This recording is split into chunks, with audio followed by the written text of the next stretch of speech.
Bora, turma! Muito bem-vindos a mais uma aula aqui na nossa comunidade Vamos em Frente. Que alegria poder estar aqui mais esse momento com você. Se você está chegando por aqui, se você é novo aqui na área com a gente, muito prazer. Eu sou Arthur Galvão, especialista em marketing de percepção, e o meu trabalho é ajudar empreendedores a conquistarem clientes que pagam o dobro ou mais do que a média de mercado por aquilo que eles fazem, usando só os recursos que cada um já tem para poder começar. Se você está por aqui, eu imagino que você esteja aí em busca de poder parar de ter que dar desconto para poder fechar seus melhores negócios. Você está em busca realmente de se tornar uma marca mais desejada, de atrair, né, e conquistar melhores clientes para o seu negócio, que realmente crescer no seu mercado é uma prioridade para você.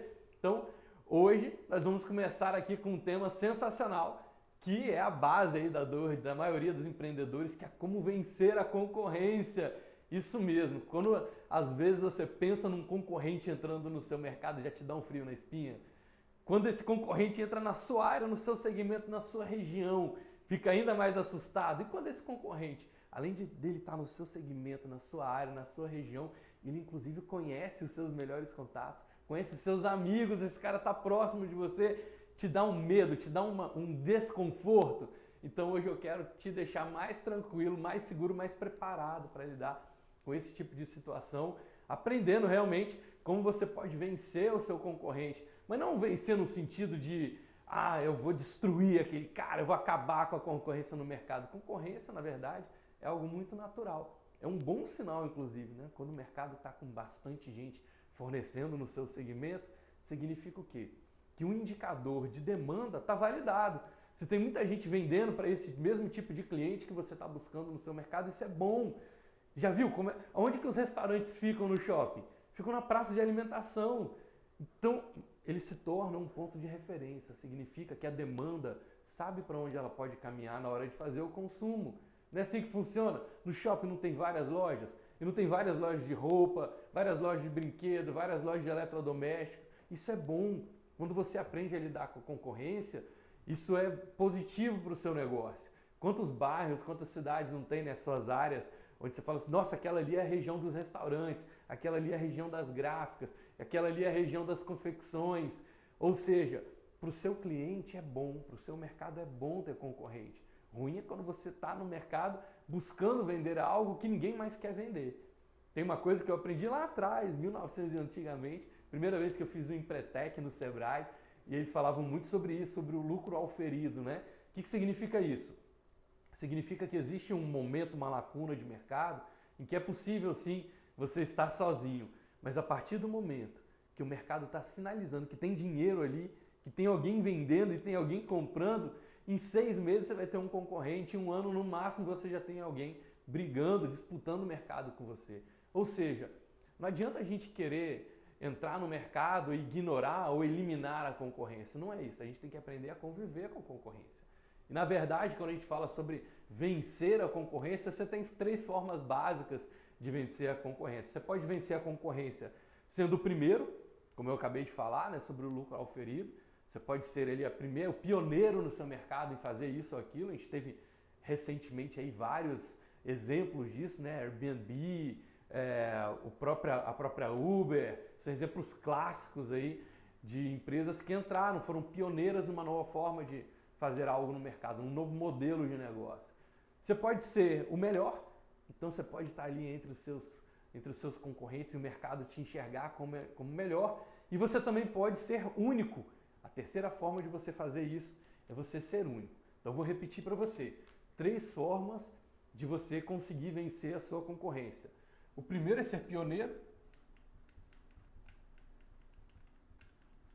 né? Então você cria um novo modelo de negócio e aí por algum momento você consegue estar quase que sozinho, oceano azul ali para sua empresa, ou até consegue ficar um determinado tempo no seu mercado ainda na liderança até que seus concorrentes estejam se estruturando. É possível fazer isso? É totalmente possível fazer isso. Vale a pena fazer isso? Vale muito a pena fazer isso. Só que você tem que ter um nível de dedicação absurdo para poder criar um novo modelo de negócio, direcionar o fluxo da demanda. Imagina que você está ali com uma demanda numa represa e você abre as barragens ali dessa represa e tenta desviar o fluxo para um caminho que você tem que ter muita estrutura, você tem que ter muita consistência para poder fazer isso. E mais do que isso aqui tem um prazo de validade. Você não consegue ficar o primeiro para sempre. As pessoas vão lembrar de você como pioneiro, isso é muito positivo, inclusive para sua marca, mas daqui a pouco, quando o mercado entender que tem demanda e tem grana ali, tem um cliente comprando, naturalmente outros investidores também vão buscar trazer suas empresas para dentro do seu mercado. Você pode ser o melhor, daí a gente pode pensar nos atletas, né? Os atletas, eles buscam ser os melhores. Ele está dentro de uma profissão que tem tantas regras que o trabalho dele acabou se tornando o quê? Uma commodity. Então você tem um jogador de futebol, ele basicamente, um atacante, tem que fazer o que todo atacante faz. Como a base, a regra, ele é uma commodity, o que ele tem que fazer? Ele tem que se estribuchar ali para poder se tornar o melhor. Treinar muito, ter uma vocação, ter um bom treinador, ter um bom equipamento, ter uma boa estrutura. E em geral, para você se tornar melhor, você vai exigindo mais das pessoas que estão ao seu redor. Então, um jogador de futebol, quando ele começa a se destacar ali no seu bairro, na sua vizinhança, depois na sua cidade, no seu estado, até se destacar no país e se tornar um jogador global, ele começa a precisar de certos cuidados. Ele já não pode sofrer qualquer lesão, ele já não tem mais direito de ficar tanto tempo fora de jogo para poder se recuperar. Então ele demanda, sim, uma estrutura e sabe que sustentar-se como o melhor no seu mercado tem também um prazo de validade. É mais difícil de você sustentar essa posição porque daqui a pouco tem alguém mais jovem, alguém mais novo do que você, alguém com mais energia que vai chegar e pode tomar sua posição. Imagina um corredor ali de corrida de velocidade, né? Usain Bolt. Por mais que ele seja muito bom, chega uma hora que a performance começa a cair. Um jogador de futebol, a mesma coisa. O cara vai passando dos 40, 30, 40 anos, já começa a ficar velho. Um nadador, faz sentido para você? Para você ser o melhor, você tem que sustentar essa performance de ser o melhor no mercado. Isso te exige muita energia. E é possível sim que daqui a pouco chegue alguém mais novo, com mais gás do que você e tome a sua posição. Agora, você tem a terceira parte, que é você se tornar a única opção. Fazer o mercado enxergar você como um único. E é em cima disso que a gente vai trabalhar hoje. Formas de você tornar único. Por quê? Porque você já é único. Isso a gente não precisa de nenhum esforço. Não tem esforço para poder eu ser quem eu sou.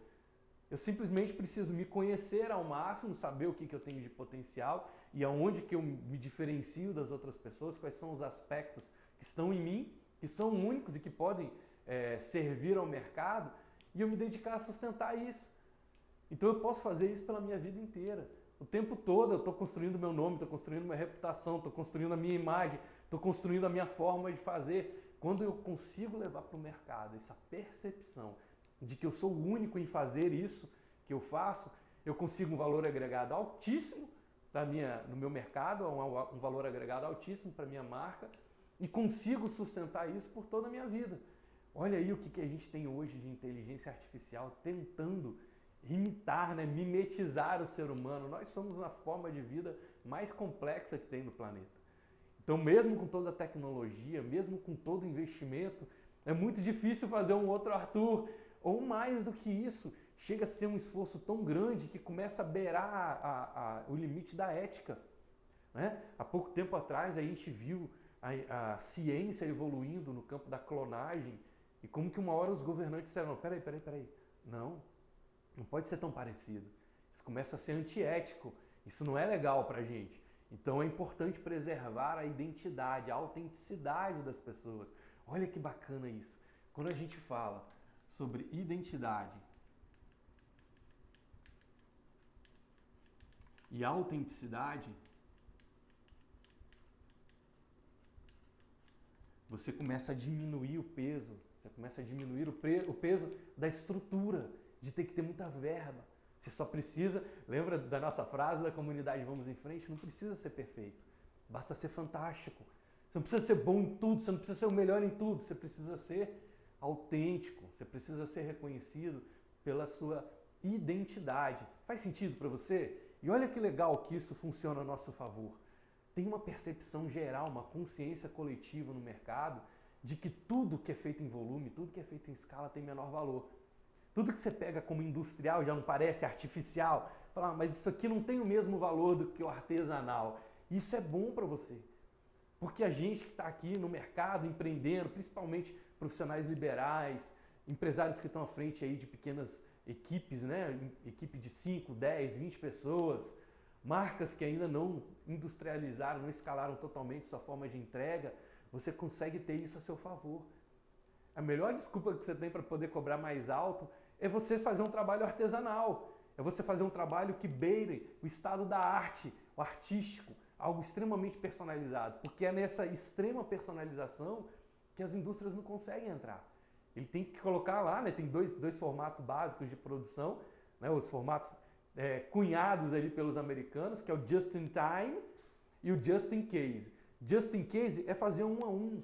Poxa, esse trabalho aqui, você vai num restaurante, o chefe vai preparar aquele seu prato. Por mais que tenha uma receita, por mais que tenha os ingredientes, até o astral do chefe da cozinha naquele dia muda o sabor do prato. Então você quer essa experiência, você quer aquele carinho, aquele afeto, aquela atenção que foi colocada naquele prato. Agora quando você vai no supermercado e pega uma comida congelada ali no refrigerador, né, no congelador do supermercado, diminui o valor. Você fala assim, poxa, essa lasanha aqui eu vou pagar aí, sei lá, nem sei quanto é que custa uma lasanha, que faz tempo que eu não como lasanha. Mas vamos supor que custe lá 12 reais, 20 reais uma lasanha, uma porção individual. Quanto que você paga por uma lasanha num restaurante Michelin? Se ele descobriu um jeito único de fazer aquela lasanha, a lasanha daquele chefe que tem tempero daquela família, que constitui aquela história, faz sentido para você? A melhor forma de você poder vencer a concorrência sem precisar botar rios de dinheiro ou fazer um esforço absurdo que mude todo o seu modelo de negócio, é você aprender a usar a sua unicidade, aspectos em que você pareça, em que você mostre para o mercado o quanto você é único. Você simplesmente está pegando uma realidade, está entregando para o mercado um ângulo da realidade que só você vê. Olha que legal isso, você vai poder explorar a si mesmo, você vai crescer como empresa e vai crescer a percepção de valor que o mercado tem sobre aquilo que você está oferecendo para ele. O que significa isso? Lembra da analogia da margarida que eu sempre falo aqui na comunidade? Você nunca vai ver uma margarida sair correndo atrás de um beija-flor, atrás de uma borboleta, atrás de uma abelha para poder garantir a polinização. Essa flor, ela simplesmente tem uma forma específica, uma cor específica, um aroma específico. Ela está num local específico em que aquele inseto, aquele polinizador, ele olha para ela e instintivamente, intuitivamente, ele cria um significado, seja alimento, reprodução, prazer. Ele olha para aquilo ali e instintivamente ou intuitivamente ele agrega um significado para aquilo e ele naturalmente vai até lá. É a mesma coisa que eu vou te convidar a fazer no seu posicionamento. Você entender que cor você precisa ter, que forma você precisa ter, que aroma você precisa ter, como é que você traz isso para dentro do seu marketing e utiliza para poder ajudar as pessoas a perceberem você como uma marca única, a única solução, a única opção. Lembra do nosso espectro ali, da nossa sequência para você criar uma marca próspera? O cliente não vai pagar pelo que você faz. Ele vai pagar porque ele sente que ele tem uma insatisfação inadiável, uma insatisfação que se ele não resolver esse problema nos próximos 30, 60, no máximo 90 dias, ele morre em algum aspecto da vida dele. Eu sempre cito aqui o exemplo do emagrecimento. Uma noiva que foi lá, provou o vestido, mandou fazer o vestido da vida dela para o casamento, só que nesse intervalo entre fazer a encomenda do vestido e a data do casamento, ela acabou pela própria ansiedade, em movimentação, vendo um monte de coisas de decoração, festa, cerimonialista, ela acabou comendo muito e subiu o peso dela. Quando você sobe mais de 4 quilos no seu peso, aquela roupa começa a não caber mais. E ela cresceu ali, né, aumentou, vamos supor, ali 8, 10 quilos no peso dela. Ela não entra mais no vestido. Então, quando o casamento vai chegando, faltando ali 60 dias, 40 dias para o casamento, ela começa a colocar atenção nisso. Poxa, não vou caber no meu vestido. Isso se torna o quê? Uma insatisfação inadiável. Ela não pode adiar o casamento porque ela não entra no vestido. Ela tem que conseguir emagrecer. Esse é um cliente ideal para quem trabalha, por exemplo, na área do emagrecimento. Porque você vai pegar uma cliente que ela tem uma urgência absoluta sobre ela, tem uma clareza, uma consciência, uma urgência absoluta naquilo que ela quer. E aí quem ela vai procurar no mercado para poder suprir essa demanda, prover essa solução? Ela precisa olhar no mercado sobre alguém que represente a necessidade do que ela faz, a necessidade do que ela está buscando, alguém que ela confie na habilidade de fazer, ela não tem chance de errar, e que sinta que essa pessoa tem aspectos insubstituíveis. Assim, não, mas ele é o único que consegue fazer o processo de emagrecimento XYZ. Ele tem um mecanismo único. E a primeira coisa que eu vou te convidar a ver aqui, sobre a analogia da margarita, para você poder trazer isso para o seu marketing, é exatamente começar... Lembra que eu falei que a margarida tem que ter uma forma específica? Essa forma específica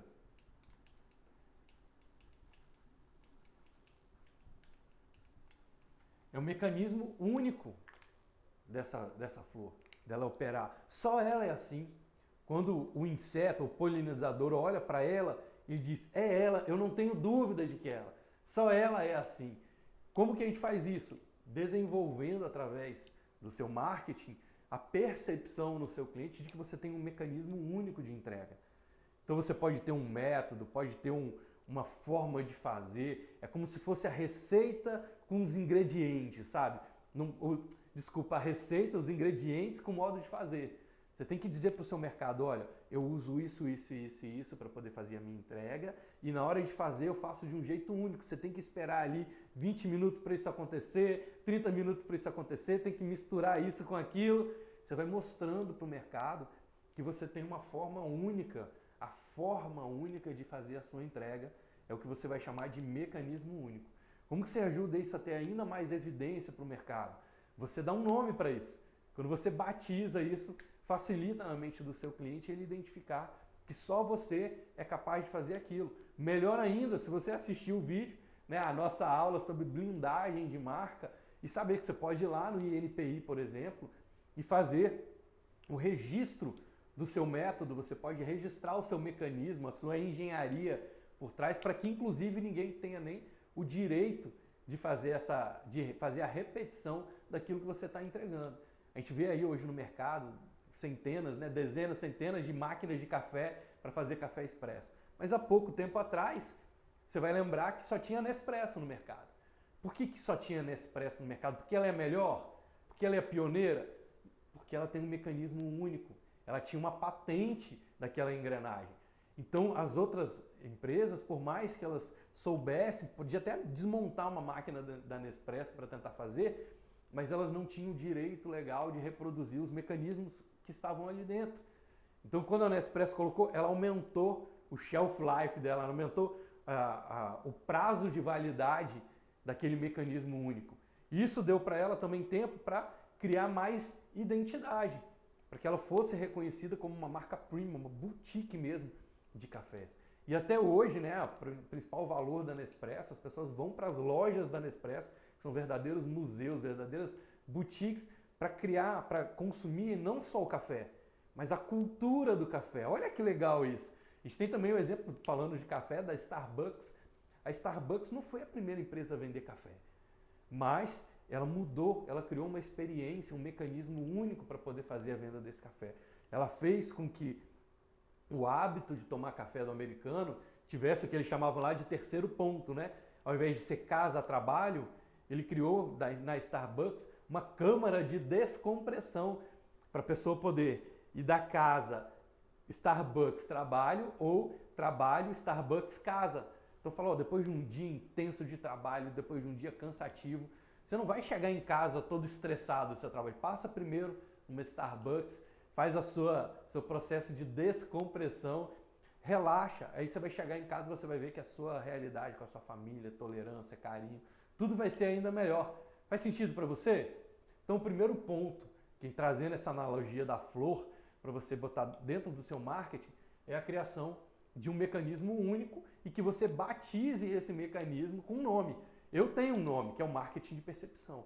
Marketing de percepção é o meu mecanismo único, que eu uso os pilares da originação, emissão, atração, permissão, sustentação e expansão para direcionar absolutamente todas as suas ações no marketing que vão te tornar uma marca capaz de conquistar clientes que pagam o dobro ou mais. Se você está interessado, se você está inclinado a conquistar clientes que te pagam o dobro ou mais, o marketing de percepção é não só a melhor ferramenta de mercado hoje que você tem para poder agir usando os recursos que você já tem, ela é a única. Isso está lá, é meu, é um método que eu desenvolvi, um mecanismo único para poder prover a solução. A partir desse momento, quando eu deixo isso claro para o mercado olha e fala assim, poxa, ele tem isso para me oferecer, mas ninguém tem. É algo que só o Arthur sabe, só o Arthur criou. Faz sentido para você? E as pessoas vão dar muito valor para isso. A partir do momento que você tem o seu mecanismo único, é importante que você deixe claro para que esse mecanismo funciona, né? Ele tem que ter uma função. Mesma coisa, lembra que eu falei lá do polinizador? Ele olha para a flor e ele dá uma função. Isso é design. Design é designar, é dar função a alguma coisa. Toda vez que você dá função a algo, você está fazendo um trabalho de design. Então, quando o polinizador olha para a flor e vê nela alimento, alimento é a transformação que ele está buscando. Estou com fome, quero matar minha fome. Ou ele pode dizer ali reprodução. Olha, eu preciso me reproduzir, eu preciso dessa flor para poder me apoiar ali, para poder cuidar da reprodução da minha espécie. Tem que ficar claro para o mercado qual é a transformação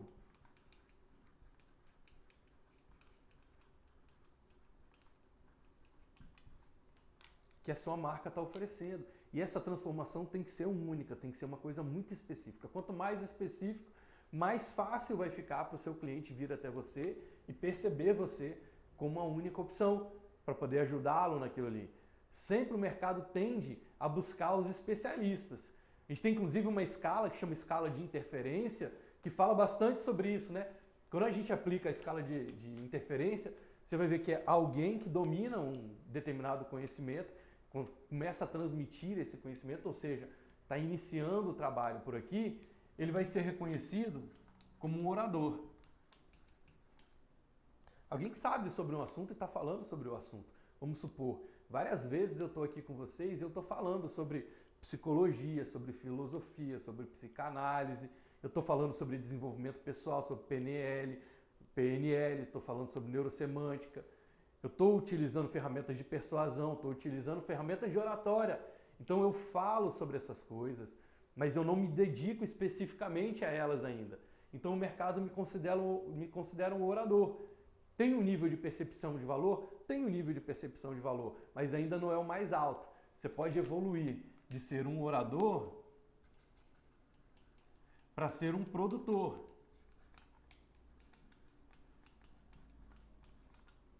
O que é um produtor? É uma pessoa que não só fala sobre o assunto, ela vive o assunto, está trabalhando com aquilo. Eu poderia dizer, olha, eu estou falando para vocês sobre psicologia porque eu sou um psicólogo, eu atendo no meu consultório, eu vivo de dar consultorias em psicologia para empresa X, Y, Z.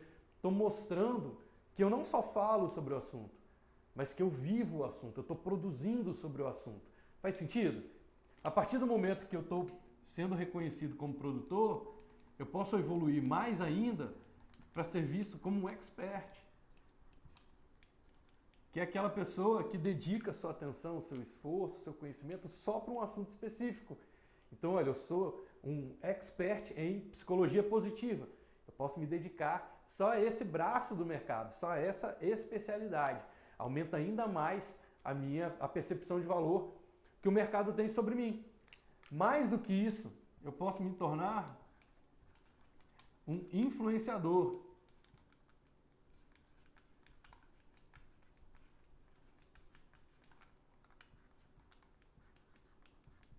Posso me tornar um influenciador. É uma pessoa agora que o mercado cogita, ele considera a minha opinião na hora de tomar as decisões. Olha que legal. Eu saí de alguém que fala sobre o assunto para alguém que agora é considerado sobre aquele assunto na hora que as pessoas vão tomar alguma decisão. Fala, poxa, se eu vou buscar ali alguém na área de psicologia positiva, eu posso consultar o que o Arthur pensa sobre isso. Me interessa ouvir a opinião dele. Ou seja, eu me tornei ali um influenciador.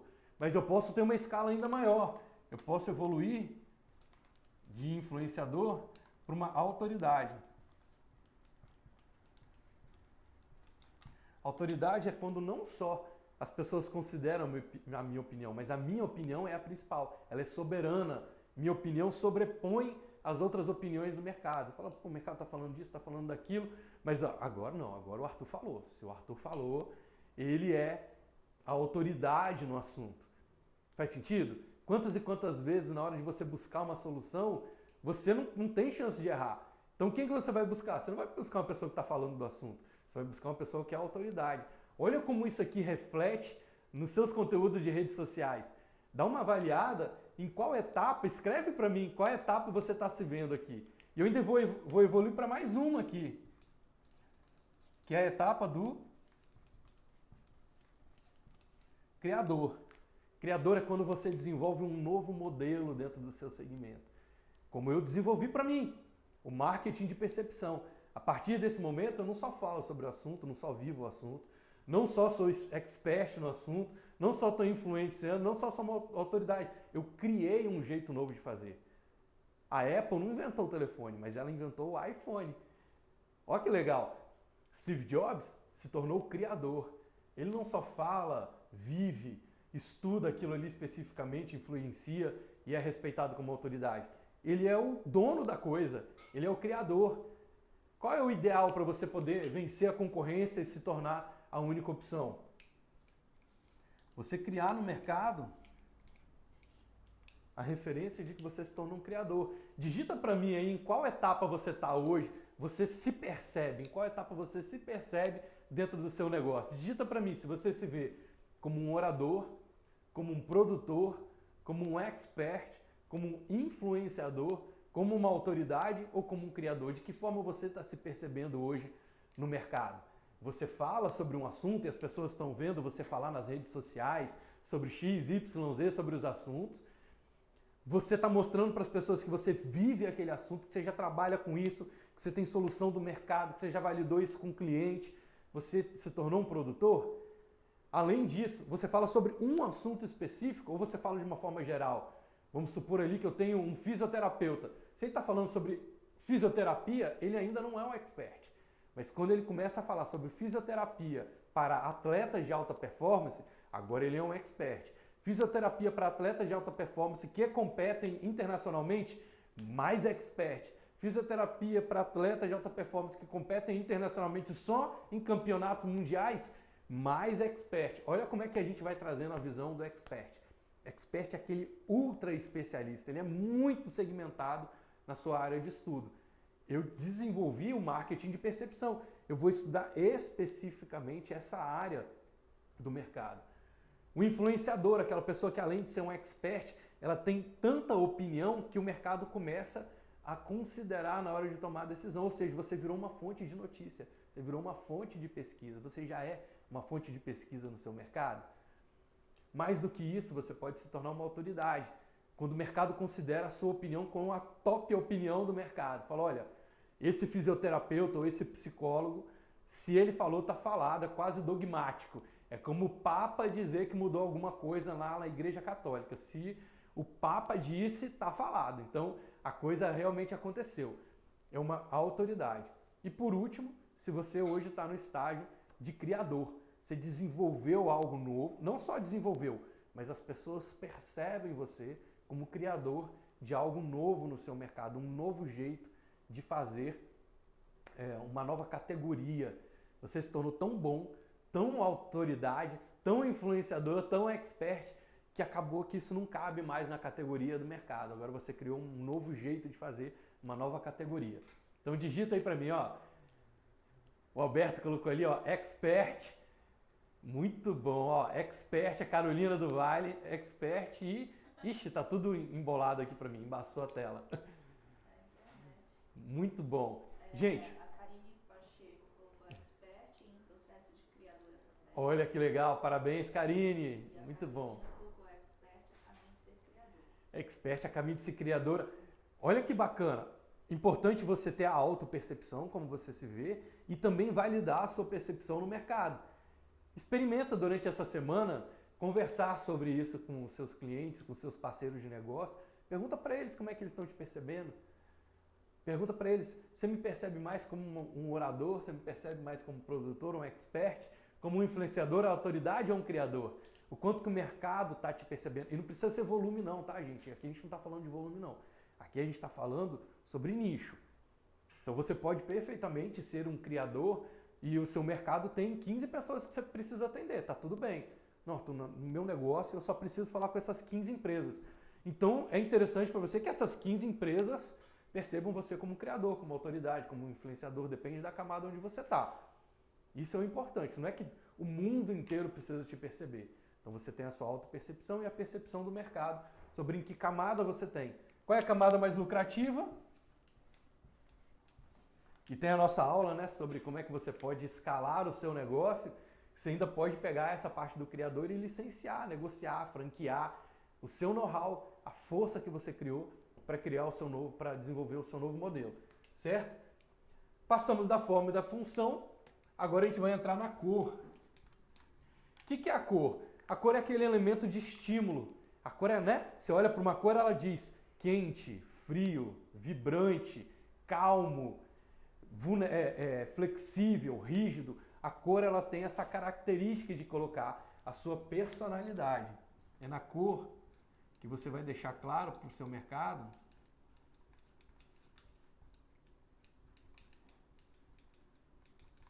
a sua personalidade, seu temperamento.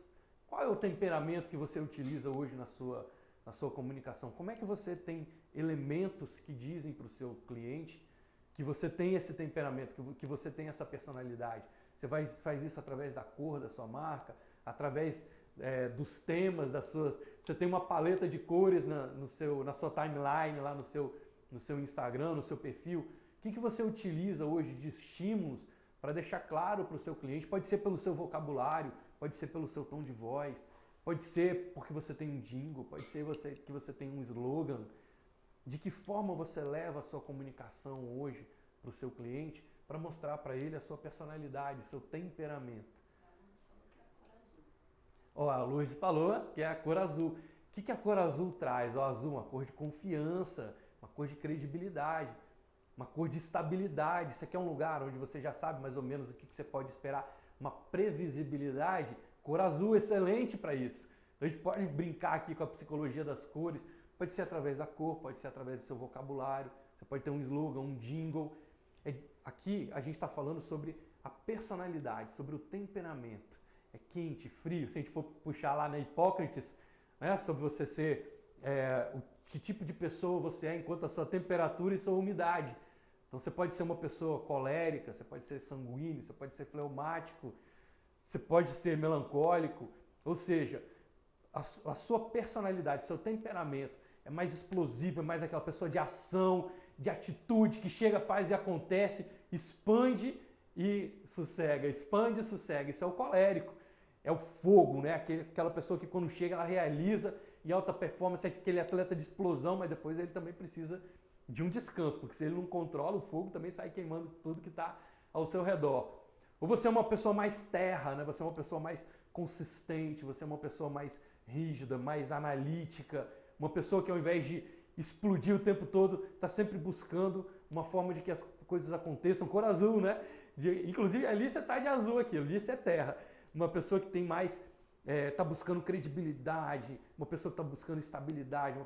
Não estabilidade no sentido de que as coisas não mudem, mas estabilidade no sentido de consistência naquilo que faz. Tem um olhar analítico, ela é fria na hora de lidar com as situações, mas ela é rígida na hora das suas certezas. Então, de que forma a sua marca está passando essa informação para o seu mercado? Ou você é água. A água é aquela pessoa que se adapta, aquela pessoa que está tudo bem.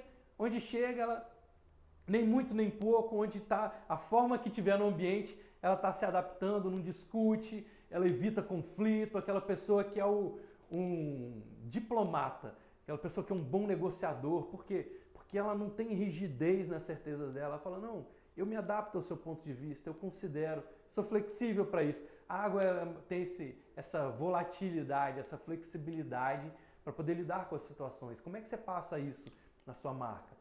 E tem o ar também, que é o quarto elemento. Aquela pessoa que é o simpaticão, aquela pessoa que, onde chega no ambiente, está sempre de bem com todo mundo, é o amigão do churrasco, aquela pessoa, um bom vivan. Qual é o ponto positivo? Se relaciona bem com todo mundo. Sua marca está se relacionando bem com todo mundo. Qual é a dificuldade do ar? Ele não consegue se manter estável por muito tempo. Ele não consegue ficar num projeto só por muito tempo. É aquela pessoa que é simpática, alegre, divertida, conta piada, mas não bota uma meta na mão dele não. Que se ele precisar de 60 dias, ele desvia de assunto, perde o foco. Essa pessoa é o ar. Ele está muito volátil, muito mais do que a água. Ele está flutuando aqui e ocupando todos os espaços, mas ele não consegue canalizar a energia dele para algo específico. Qual o temperamento da sua marca? Você está mais para fogo, está mais para terra, está mais para água, está mais para o ar? Como é que você comunica isso para o seu cliente hoje? Você tem um jingle, tem um slogan, tem um bordão? Eu trabalho bastante esse vocabulário aqui na comunidade. É algo que está dentro da minha característica. Faz sentido para você? Então aqui na cor, a gente está falando sobre a expressão do temperamento, sobre a sua personalidade para o mercado. Depois a gente vai para o 4, que é o aroma. Aroma, a gente está falando sobre a experiência. Cuidar da experiência do cliente com você. Olha que legal. O cliente ele não paga pelo seu produto ou pelo seu serviço. Ele paga pelo impacto de resultado que você promove, pela experiência que ele tem com você e pela exclusividade. Olha que legal isso. Você pode trabalhar isso dentro do seu marketing, focar e dizer assim, qual é a grande transformação que eu promovo para o meu cliente? Qual é a experiência? Experiência no sentido de criação de memória. Você se tornar inesquecível, você convidar o seu cliente para uma experiência que ele vai poder contar essa história para todo mundo. Ele vai querer tirar foto, guardar isso na memória dele. De que forma você se torna? Muita gente hoje, você compra um telefone, o cara guarda o telefone. Quantas pessoas não compraram vinil, disco de vinil e até hoje colecionam moedas antigas, notas, livros antigos? O que significa isso? Essas marcas, esses autores, esses criadores, eles conseguiram transformar um produto ou um serviço numa experiência inesquecível, em algo que as pessoas percebem valor, de se lembrar, de manter ativa a memória daquilo ali. Então eu encontro lá algo que foi num navio afundado em 1570, aquilo ali tem altíssimo valor no mercado. Por quê? Porque ele reflete uma história e as pessoas querem viver a experiência de poder contar essa história, de ter passado por aquilo ali na vida delas. Então hoje, de que forma você está trabalhando no seu marketing? O aroma, ou seja, a experiência, o intangível que está na sua marca e que conecta para a criação de memória. Memória junto com o seu cliente. Além do temperamento, você tem que se tornar inesquecível. Lembra que eu sempre falo aqui para vocês? Só tem 3 coisas que acontecem quando você tem um produto ou um serviço e esse produto ou serviço para de vender no mercado. Ou o produto é ruim, ou a oferta é ruim, ou você é insuportável. O que é ser insuportável? A pessoa, por mais que seu produto seja bom, por mais que a oferta seja boa, ela não tem conexão. Ela não tem conexão. E olha, grava isso é sensacional, né? Quando a pessoa tem uma antipatia imediata por você, geralmente essa antipatia imediata esconde afinidades secretas. Olha que legal isso. Dá uma live só para isso, né? Quando alguém olha para você e tem uma repulsa imediata a você, muita energia, nossa, não fui nem com a cara daquele camarada, significa o quê? Que ele está escondendo, geralmente essa repulsa está escondendo alguma afinidade secreta, algum aspecto seu que ele resiste nele. Mas isso dá uma outra live, vamos seguir em frente aqui. O que eu quero dizer é que se você, ao invés de ter repulsa, você cria afinidade e envolve o seu cliente emocionalmente numa experiência única, ele vai lembrar disso pro resto da vida. Eu sempre lembro da minha experiência, por exemplo, no Outback, a primeira vez que eu fui num Outback nos Estados Unidos, e eu fui pedir um pão, né, o pão australiano que a gente tem aqui no Brasil. Você vai no Outback, isso é normal, ele vai servir para você o pãozinho australiano. Quando eu cheguei lá no Outback, eu fui pedir o pão australiano. Falei, se o pão é australiano, eu vou só fazer a tradução e vou pedir aqui pro garçom. Cheguei lá e botei todo o meu inglês à prova e falei, could you please bring me an Australian bread? Que eu vi que o cara não trouxe de primeira, né? Você pode trazer para mim o pão australiano? E o garçom ficou olhando para mim com a cara de não entendi nada do que esse cara falou. Eu falei, será que meu inglês está tão ruim assim? E ficava repetindo pro garçom, ficava Australian bread, e o cara nada de entender. Aí eu comecei a descrever o pão para ele. Aí ele falou, oh, the honey wheat bread. Ou seja, lá eles falam que aquele pão é feito a partir de farinha de mel, né? Uma farinha Olha que bacana isso. E eu achava que o pão australiano era australiano no mundo inteiro. Aquela coisa do garçom poder me explicar e trazer, configurar uma nova experiência que eu tive no Outback, me faz contar essa história para as outras pessoas. Foi uma coisa muito legal, uma experiência de aprendizado que eu tive, de conhecer uma outra cultura, e mesmo um restaurante que é uma franquia, lá nos Estados Unidos, eu aprendi que lá as coisas são um pouco diferentes na hora de falar sobre o que tem no cardápio. Olha que legal. A experiência única que o Outback fez comigo no Brasil me fez lembrar de pedir o pão australiano nos Estados Unidos. E ao pedir o pão australiano nos Estados Unidos, eu tive uma lição ali, um aprendizado que eu gravei para minha vida. E agora quando eu vou para os outros, né, quando eu vou fazer novas viagens, eu sempre vou pesquisar, é uma curiosidade que ficou para mim, poxa, como é que se fala isso lá? Como é que se traduz isso num outro idioma? Isso é muito legal. Significa que ele conseguiu compor comigo uma experiência única, onde eu não só lembro daquilo, carrego aquilo na minha memória, mas eu também fico feliz de poder levar essa história para as outras pessoas. Depois que a gente passou aqui pelo aroma, a gente vai falar sobre o ambiente. Aqui é uma parte super importante. Lembra? Ó, tô falando, gente, eu tô descrevendo uma margarida para vocês.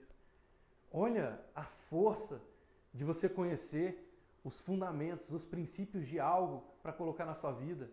Você fala assim, eu precisava ler um livro de 350 páginas para fazer meu marketing? Não. Você podia ter observado uma flor e olhado ali, a filosofia budista tem muito disso, né? Você olha a natureza e fala assim, que lição eu posso tirar disso?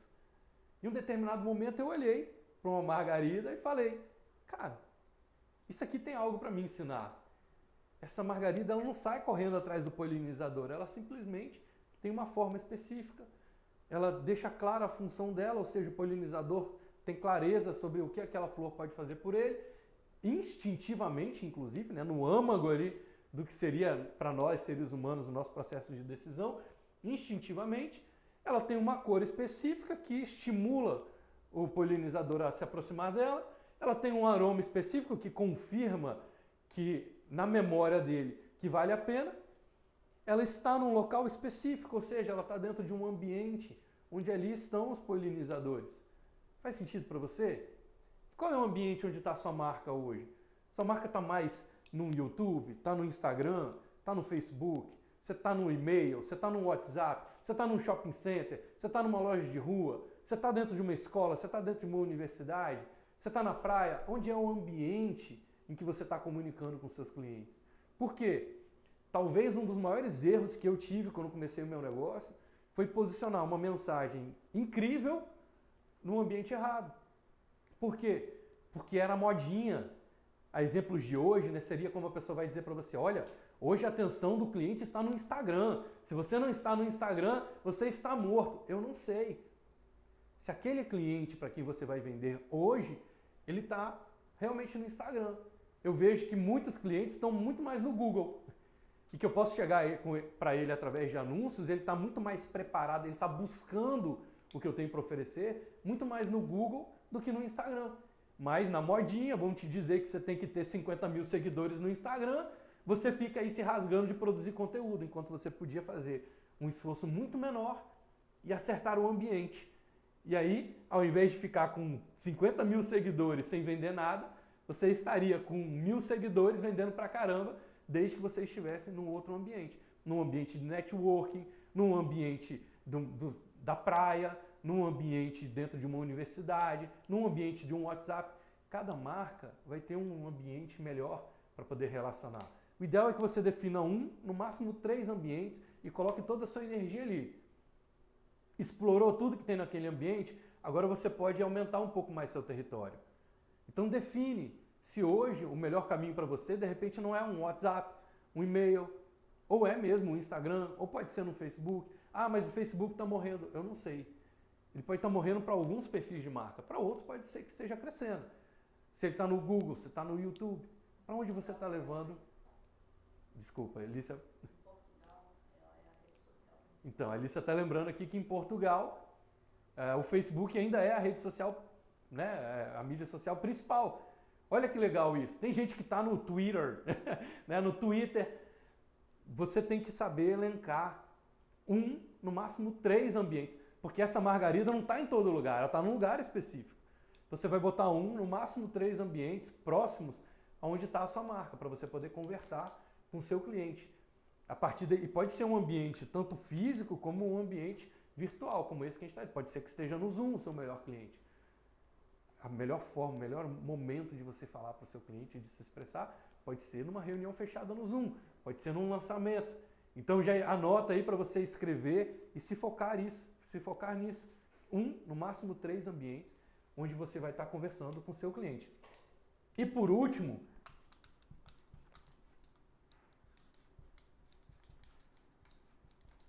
a gente vai falar sobre indicadores de vitalidade.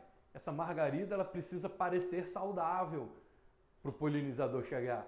Porque por mais que ela tenha uma forma, uma função, uma cor, um aroma, esteja no ambiente, pode ser que ela esteja com alguns indicadores que aquele polinizador já olha e fala assim, opa, peraí, essa flor não está saudável não. Talvez não seja, e é legal, né? Como que instintivamente os bichinhos na natureza sabem disso. E você mesma coisa, você tem que dar indicador para os seus clientes de que você está saudável no mercado. Como que você traz essa vitalidade? Através dos seus marcos de autoridade.